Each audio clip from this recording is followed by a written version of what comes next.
करीब 10 बजे का समय था। महिमपुर गांव के घने जंगल में अजीब सा सन्नाटा छाया हुआ था।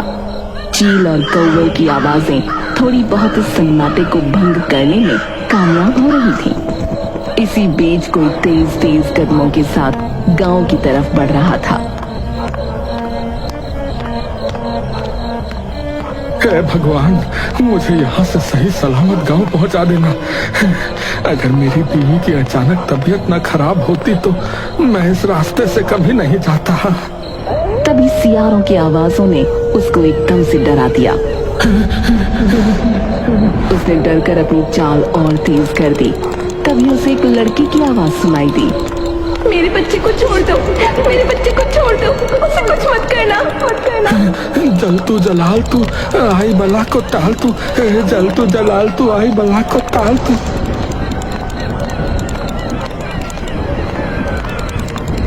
कभी पीछे से किसी ने उसके कंधे पर हाथ रखा और उसकी सांसें रुक गईं।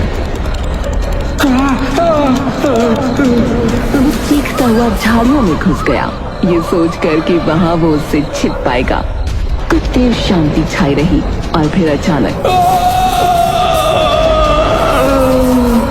झाड़ियों से उस आदमी का कटा सर निकलकर जमीन पर आ गिरा और फिर चारों तरफ सन्नाटा छा गया।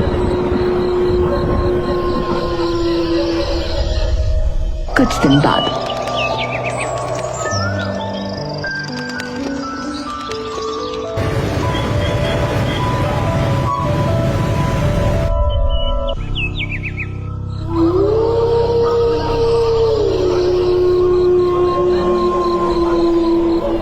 एक कार तेज रफ्तार के साथ महिमपुर रोड से गुजर रही थी। रास्ता काफी सुनसान था। दोनों तरफ घना जंगल और उसके बीच से होती हुई एक पतली सड़क। प्रथमेश ड्राइव कर रहा था और पारुल उसके बराबर में बैठी थी। जानवी और इश्मित बैक सीट पर बैठे थे। ओ भाई, अब तो मयंक को कॉल भी करेगा या फिर उसके गांव पहुंचने के बाद ही उसे पता चलेगा कि हम उससे मिलने आ रहे हैं। सोच तो ये रहा हूं यार। तभी गाड़ी एक चौराहे पर पहुंची और प्रथमेश ने ब्रेक लगा दिए। यार ये देखो, ये सामने तो 2 मोड़ है, किसी पर कोई बोर्ड या माइलस्टोन भी नहीं लगा हुआ है। अब तो मयंक को कॉल करना ही पड़ेगा यार। ये कहकर प्रथमेश ने मयंक को कॉल लगाया। मयंक कुछ समय अपने पिता के साथ बैठा बातें कर रहा था। हेलो हेलो मयंक, अरे कैसा यार तू तो यार गांव जाकर हमें भूल ही गया भाई। अरे ऐसी बात नहीं है यार, मैं तो हर दिन तुम लोगों को याद करता हूँ। अब तो तुम लोग भी फ्री हो, तुम लोग यहीं आ जाओ ना यार गांव में। हाँ भाई, हम तेरे ही गांव आ रहे हैं, तो फिक्र क्यों कर रहा है? अच्छा, क्या सच में? कब आ रहे हो तुम लोग? अरे हम तो यार तेरे गांव के लिए दोपहर में ही निकल गए थे यार। यहाँ ये महिमपुर रोड पर ही ना एक चौराहा आया हुआ है यार, इस पर आगे 2 रास्ते जा रहे हैं। अब हमें समझ में नहीं आ रहा है कि आगे किस रास्ते पर बढ़ा जाए।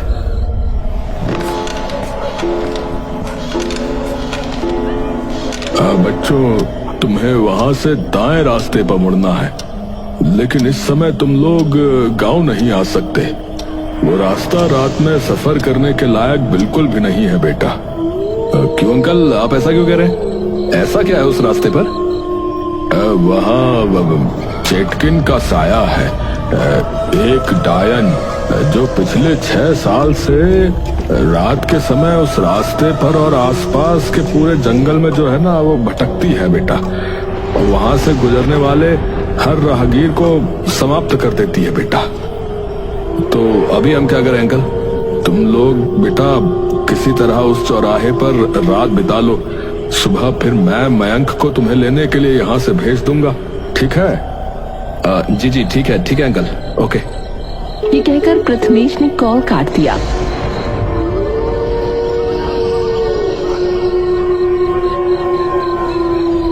चेटकिन, यार मुझे तो उसके नाम से ही डर लग रहा है। ठीक है, सुबह तक यहीं रुकते हैं। अरे जानवी, हम लोग शहर के लोग हैं यार, गांव के लोगों की बात सुनकर हम भी अपनी थिंकिंग उनकी जैसी बना ले क्या? अरे लेकिन वेकिन कुछ नहीं यार, हम रुकेंगे थोड़ी ना, हम अभी और आगे बढ़ेंगे, देखना। ये कहकर प्रथमेश ने दाएं हाथ वाले रास्ते पर कार आगे बढ़ा दी।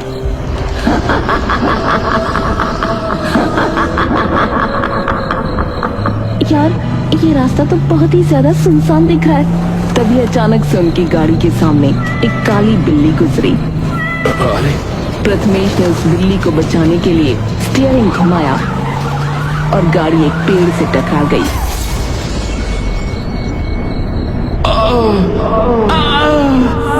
बोनट से धुआं निकलने लगा और सभी कार के बाहर निकल आए।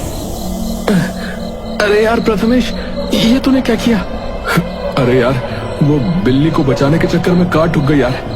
लेकिन अब हम इस जंगल से बाहर निकलेंगे कैसे? मयंक के पिता ने कहा था कि इस रास्ते पर खतरा है। मुझे तो अब बहुत डर लग रहा है। अगर इसी तरह से डरते रहोगे तो कभी आगे नहीं बढ़ पाओगे। सभी ने एक आवाज सुनी और एक साथ उस तरफ देखा। अपने से कुछ ही दूरी पर उनको एक खूबसूरत लड़की नजर आई जिसने लाल साड़ी पहनी हुई थी। जी आप? इश्मित सिर्फ इतना ही बोला और प्रथमेश ने उसकी बात को पूरा किया। क्या आप इसी जंगल में रहती हैं? हाँ, मैं यहीं रहती हूँ। पास में ही मेरा एक छोटा सा घर है। ये सुनकर उन चारों ने एक दूसरे की तरफ देखा। आपकी गाड़ी बिगड़ गई है, आप चाहे तो सुबह तक मेरे घर में रुक सकते हैं। जी आपका बहुत बहुत धन्यवाद। ये सभी उस लड़की के पीछे उसके घर में पहुंच गए।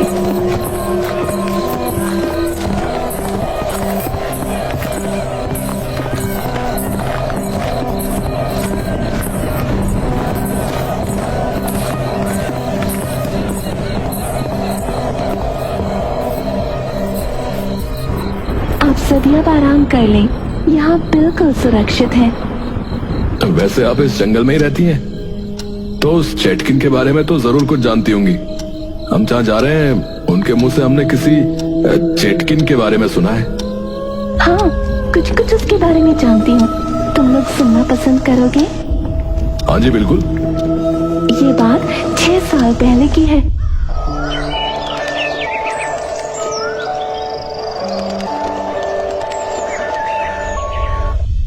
महीनपुर गांव में एक महिला जिसकी उम्र 25 साल थी, अपनी गोदी में एक बच्चा लिए हुए गांव में आई थी।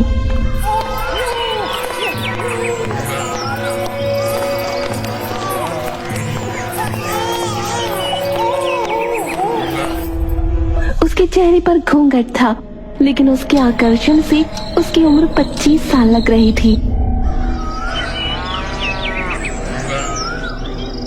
अरे ये कौन है? गांव के कुछ लोग और मुखिया उसके करीब पहुंचे।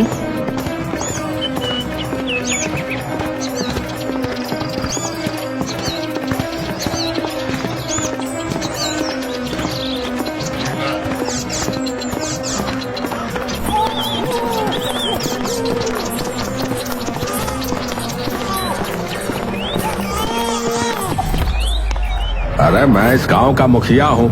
और तुम कौन हो बेटी? यहाँ किसके घर आई हो? मुखिया जी, मेरा नाम मीनाक्षी है। मैं पास ही के गांव लक्ष्मीपुर से आई हूँ। मेरे पति ने मुझे मेरे बच्चे के साथ घर से निकाल दिया और मेरे पास अब कुछ भी नहीं है।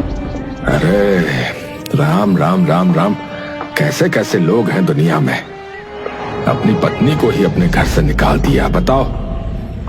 जी मुखिया जी, आप मुझे इस गांव में आसरा दे देंगे तो मेरी काफी परेशानी खत्म हो जाएगी। ठीक है मीनाक्षी, गांव के बॉर्डर के पास एक कुटिया है। तुम उसमें अपने बच्चे के साथ रह सकती हो।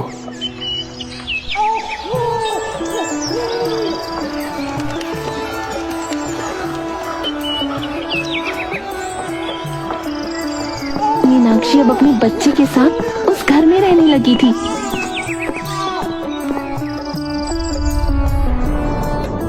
लेकिन उसके रहने के ठीक बाद से ही गांव के बच्चे रहस्यमयी तरह से गायब हो जाते थे और उनकी लाश जंगल में बहुत बुरी हालत में पड़ी मिलती थी।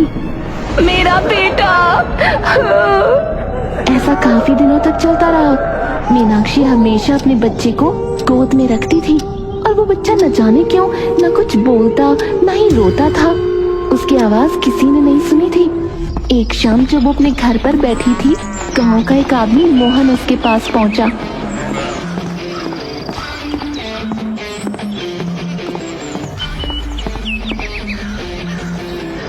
देख मीनाक्षी, तू अकेले कब तक अपना जीवन ऐसे गुजारेगी? तू एक काम करना, तू मुझसे ब्याह कर ले और मेरे साथ मेरे घर पर रानी बनकर रहना। वो मीनाक्षी को अजीब तरह से देखते हुए कह रहा था। मोहन जी, आप अभी के अभी यहाँ से निकल जाइए, वरना मैं मुखिया जी से आपकी शिकायत कर दूंगी। अरे एक तो मैं तेरी जिंदगी बनाना चाहता हूँ, और तू मुझ पर ही भड़क रही है। जा पड़ी रही इस छोटी सी कुटिया में। ये कहकर मोहन झुंझलाता हुआ वहाँ से चला गया। उस दिन के 2 दिन बाद रात के समय गांव में रहने वाले संदीप और उसकी पत्नी चीखते हुए अपने घर से निकले।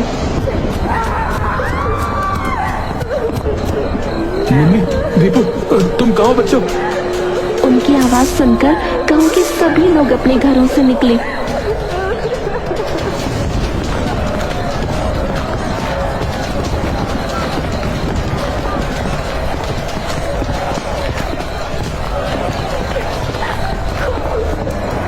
और मुखिया जी ने उनसे सवाल किया। अरे क्या हुआ है? ऐसे क्यों चिल्ला रहे हो भाई? अरे मुखिया जी, दीपू और मुन्नी हमारे साथ ही सोए थे, लेकिन अभी जब मैं पानी पीने के लिए उठा तो पाया कि वो हमारे घर में है ही नहीं। ऐसा कैसे हो सकता है? बच्चे कहाँ जा सकते हैं भाई? तभी मोहन भी भागा भागा वहाँ पहुँचा। मुखिया जी। हाँ, क्या हुआ मोहन? अरे तुम भी इतने डरे हुए क्यों लग रहे हो भाई? वो मीनाक्षी और उसका बच्चा, वो कोई इंसान नहीं है। हैं? ये तुम क्या कह रहे हो मोहन?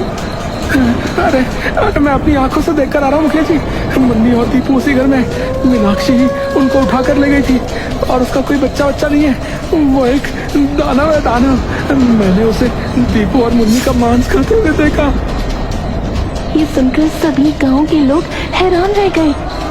क्या दीपू और मुन्नी उसके घर में? अब सब जल्दी से मीनाक्षी के घर चलो भाई। सभी गांव के लोग मीनाक्षी के घर पहुंचे।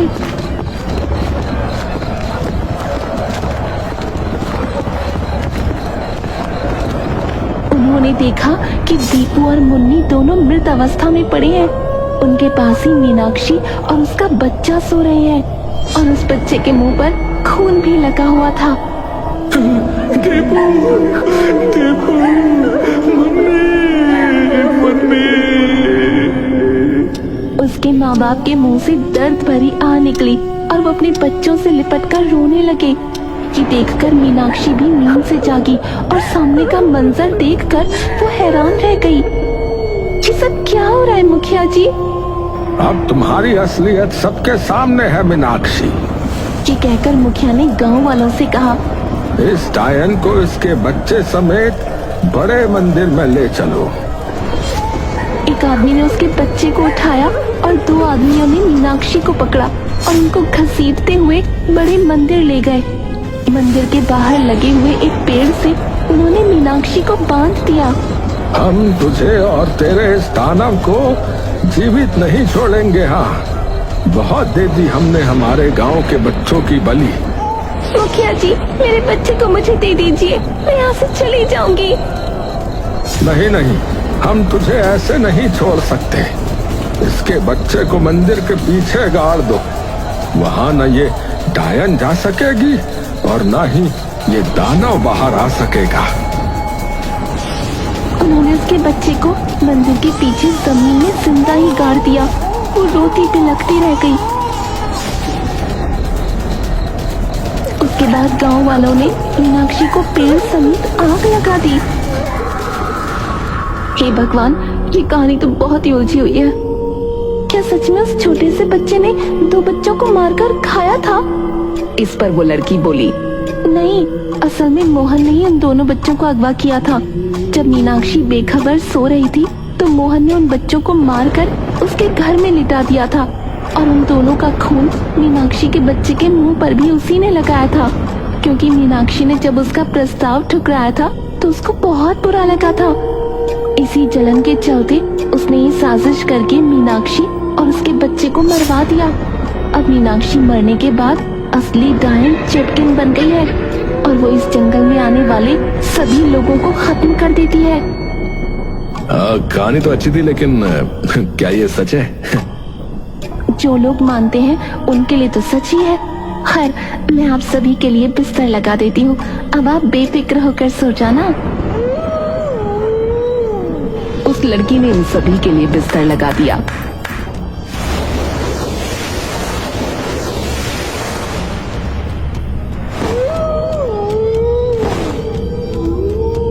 और ये चारों गहरी नींद में सो गए। इन चारों को सोता हुआ देखकर वो लड़की रहस्यमयी तरह से मुस्कुराने लगी।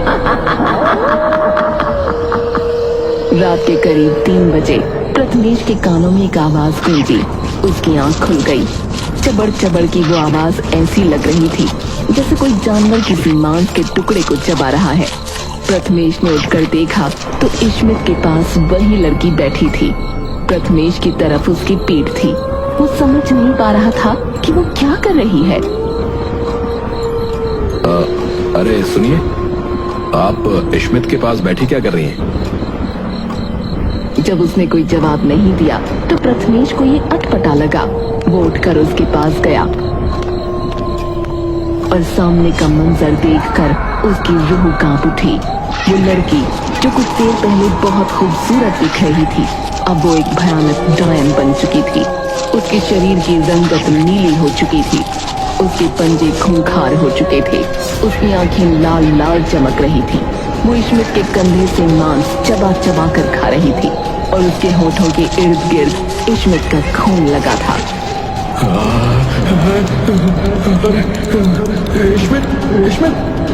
प्रथमेश की चीख सुनकर पारुल और जानवी नींद से जाग उठी और ये डरावना मंजर देख उन दोनों का भी दिल दहल उठा। उस डायन ने उन तीनों की तरफ देखा। पारुल, जानवी, भागो भागो। और वो तीनों तेजी के साथ घर से निकले।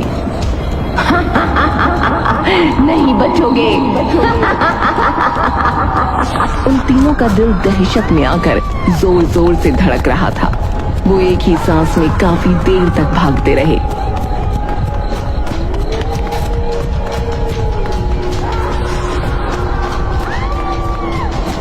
और फिर थक कर एक जगह सांस लेने के लिए रुके।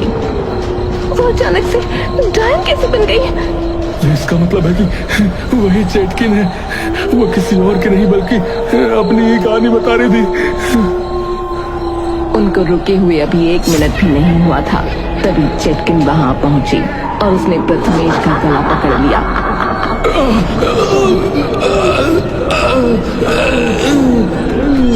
पारुल प्रथमेश को उससे छुड़ाने के लिए आगे बढ़ी। छोड़ इसे! चेटकिन ने तभी पारुल को धक्का दे दिया और वो दूर जा गिरी। पारुल, पारुल।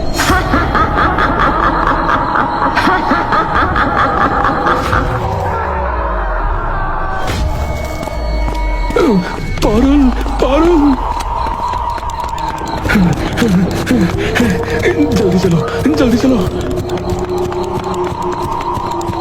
वो तीनों जल्दी से झाड़ियों में छिप गए। कहाँ हो तुम तीनों? नहीं छोड़ूंगी। चेटकिन उनको ढूंढने के लिए इधर उधर नजरें दौड़ा रही थी।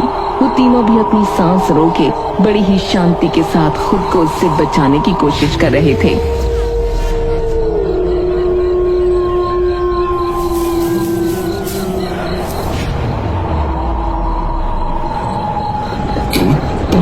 जानवी, चुप रहना, वो जा रही है। चेटकिन आगे निकल गई। अब उन तीनों ने चैन की सांस ली। पारुल, वो देखो। उनको दूर एक रोशनी नजर आई। गौर से देखने पर पता चला कि वो एक मंदिर है और उसी के अंदर बल्ब जल रहा है। मंदिर। चलो हम जल्दी से मंदिर में चलते हैं। उसके अंदर हमें कोई खतरा नहीं है। हाँ, चलो।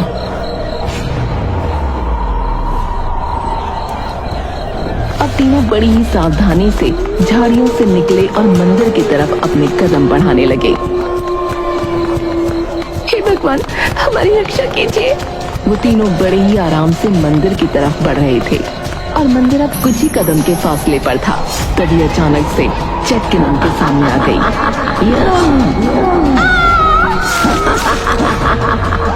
और वो घायल होकर जमीन पर गिर गई। उसके बाद उसने झट से पारुल को पकड़ लिया। उसने अपना खूंखार पंजा पारुल के पेट में मार दिया। पारुल के पेट से खून आया और उसने वहीं दम तोड़ दिया। चटकिन भयानक अंदाज में हंस रही थी। प्रथमेश फटी आंखों से ये खौफनाक मंजर देख रहा था। जानवी वहीं पड़ी हुई थी और पारुल के शरीर से मांस खा रही थी। अगर मैं भी भागता रहा तो मैं भी मारा जाऊंगा। मुझे इसे रोकना है तो कुछ तो करना ही होगा। वो जल्दी से मंदिर की तरफ भागा। मंदिर के अंदर घुसने के बाद वो मंदिर के पीछे पहुंचा, जहां एक साफ मैदान था। इसकी आखिरी इच्छा थी कि ये अपने बच्चे को गोद में ले और फिर यहाँ से दूर चली जाए। ये कहकर प्रथमेश ने पास ही पड़ा फावड़ा उठाया और खुदाई शुरू की। इस तरफ अब चटकिन जानवी की तरफ बढ़ रही थी। प्रथमेश, मुझे बचाओ।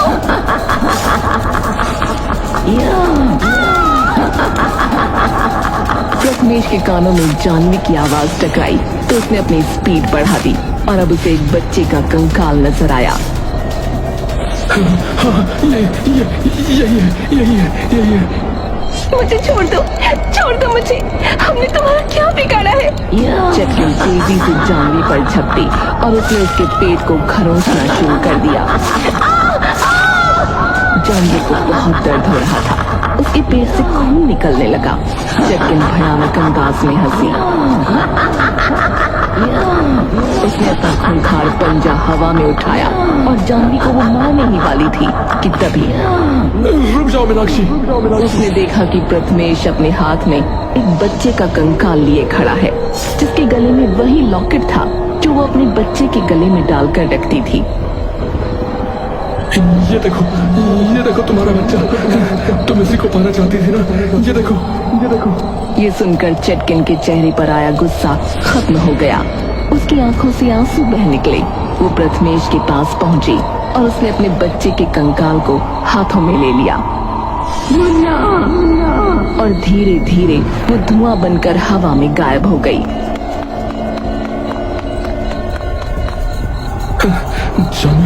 जानवी उठो। वो कहाँ गई? उसे अब मुक्ति मिल गई है। अब वो इस जंगल में कभी नहीं भटकेगी। ये सुनकर जानवी ने चैन की सांस ली। वो दोनों अपनी जान की खैर मनाकर वहां से निकल गए।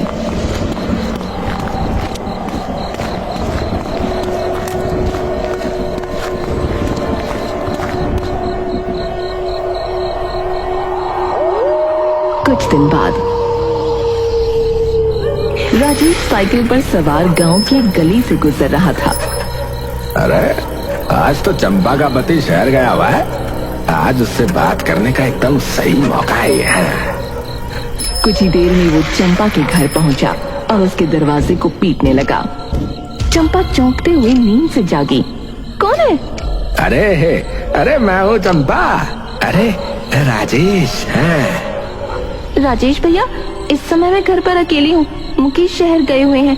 आपको उनसे मिलना है तो 2 दिन बाद आना। अरे चंपा, अरे उससे नहीं। अरे मुझे तो तुमसे मिलना है, तुमसे। ये कहते हुए उसके चेहरे पर शैतानी मुस्कान छलक आई। तभी अचानक से उसको अपने पीछे से एक आवाज सुनाई दी। अगर बात ही करनी है तो मुझसे बात कर सकते हो राजेश। ये भयानक आवाज सुनकर राजेश ने जैसे ही पलट कर देखा तो चटकिन अपने भयानक अवतार में उसके सामने खड़ी थी। चटकिन, तुमको तो मुक्ति मिल गई थी ना। और तुम गांव में कैसे आ सकती हो? मिल गई है, लेकिन जब भी गांव की किसी भी महिला पर कोई मर्द गंदी नजर रखेगा तो चटकिन वापस आएगी। ये कहकर वो राजेश पर झपट पड़ी। राजेश की आखिरी चीख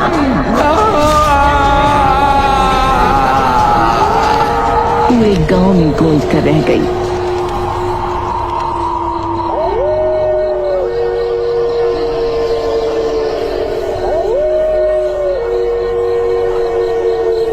और फिर चारों तरफ सन्नाटा छा गया।